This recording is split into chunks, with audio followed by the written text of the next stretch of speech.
Fala galera, aqui é Gabi Winchester e hoje nós vamos falar sobre um negócio que todo mundo faz, mas ninguém gosta que façam com você: julgar. Existem dois tipos de julgamento básicos. O primeiro é o julgamento instintivo, que é aquela coisa que você olha para uma roupa e fala: isso é feio, isso é bonito, e a gente faz isso com basicamente tudo, com todas as situações. Você olha pra uma pessoa e fala assim: essa pessoa é perigosa, eu acho que ela vai me matar a qualquer momento. Ou não, a pessoa, ok, beleza.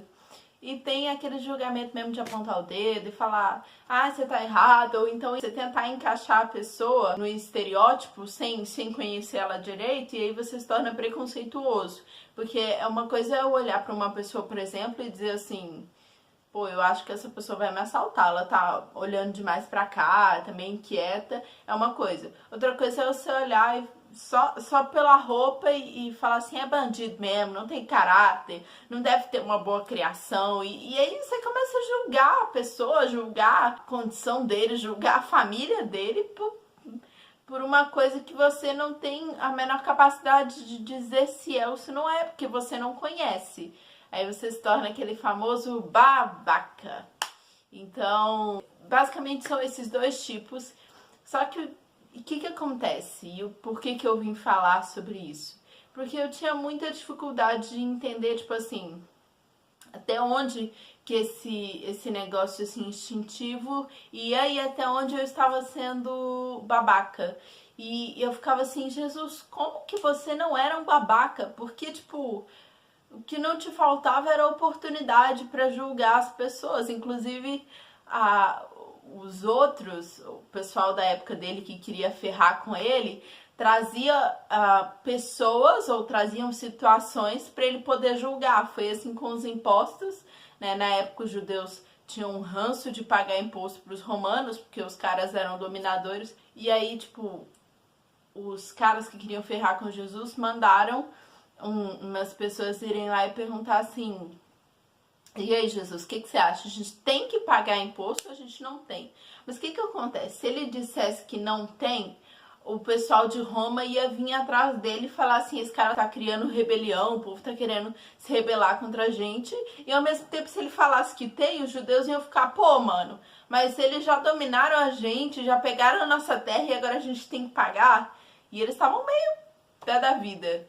E aí, Jesus podia ter sido um babaca nessa hora e, sei lá, dado qualquer resposta que eu provavelmente teria dado. Mas o que ele falou foi: ele pediu uma moeda lá, e aí ele pegou a moeda, e na moeda, assim, era aquelas moedas de prata, sabe? Com a cara dos imperadores, e na época era Pilatos. Não é Pilatos não, gente, é César. E aí tinha a cara lá de César impressa.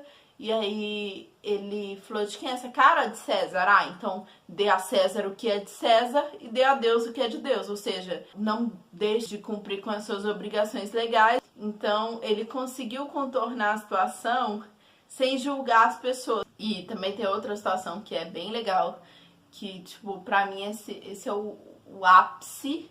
Porque na época de Jesus tinha o seguinte: se uma pessoa era pega em adultério, ela era apedrejada em praça pública. Mas na verdade não era só a pessoa, era o casal. Os dois tinham que ser culpados. Um não podia ser culpado sem o outro, porque ninguém adultera sozinho, ninguém transa sozinho, então precisava da outra pessoa lá. E a segunda coisa era que, tipo, ninguém podia jogar a primeira pedra sem ser o sumo sacerdote, que era o cara lá, topzão e tal. E assim, depois que ele jogasse a primeira pedra, aí quem quisesse podia apedrejar, jogar e tal. Mas a primeira pedra, só esse cara podia jogar. E aí chegaram os caras que... os mesmos caras que queriam ferrar com Jesus na situação lá do imposto, queriam ferrar com ele de novo, porque não conseguiram pegar ele e falaram: vão armar outra coisa. E aí eles chegaram com uma mulher e jogaram ela assim na frente de Jesus, falaram: e aí, Jesus, ela é adúltera, o que você quer que a gente faça com ela? Ele podia ter dado várias respostas, mas ao invés disso, ele olhou para esses caras que queriam matar ela e falaram assim: quem não tem pecado, atire a primeira pedra.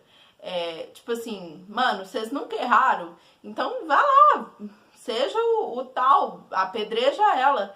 E aí a Bíblia diz que dos mais velhos aos mais novos, eles começaram a entender que, tipo assim, não tem jeito. Porque todo mundo já errou uma vez na vida. E aí ele ainda conseguiu salvar a mulher. Depois ele ainda perguntou pra ela, falou assim, cadê aqueles caras que estavam te acusando? Ela falou assim, uai, Jesus, foi todo mundo embora. Uai, Jesus, ela era mineira. E aí ele respondeu, uai, se eles foram embora, se eles não te acusam, eu também não vou te acusar. Vá e não peques mais. E aí ele não julgou ela, julgou no sentido de acusar, de apontar o dedo, mas ao mesmo tempo ele também não se conformou com o erro dela. Ele em momento nenhum disse assim, você tá certa, é isso mesmo, continua. Não, ele falou, vá e não faça a mesma merda que você fez. É isso, eu espero que você tenha gostado, deixe o seu like, compartilha com todo mundo e eu te espero aqui na próxima segunda. Tchau, tchau!